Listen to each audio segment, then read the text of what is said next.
Hi guys, may uses pala tayong faucet ngayon. Bali ito siya.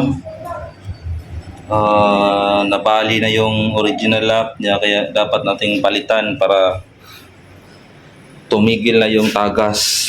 Ito pala yung ipapalit natin na bago. Nasa tag 300 plus lang to. May ordinary din na tag 100 plus yung plastic. 200 plus naman yung metal, pero dito tayo kasi hindi ito na kinakalawang, so ikakabit na natin.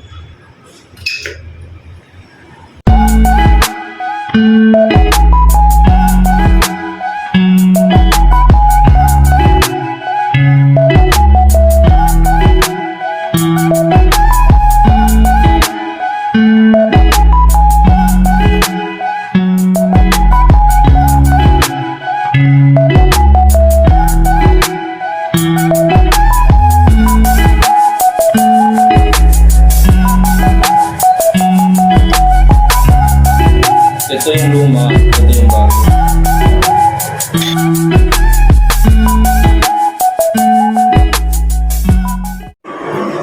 Ngayon guys, subukan natin kung effective ba yung ginawa nating pag-repair. So susubukan natin yung bidet pag may tubig na siya. Kung may tubig na siya, ibig sabihin effective po. Paano masabi? Ayun! May tubig na sa CR ng babae guys. Ayos! O yan ha, patunay na okay na siya. Tapos wala nang tagas.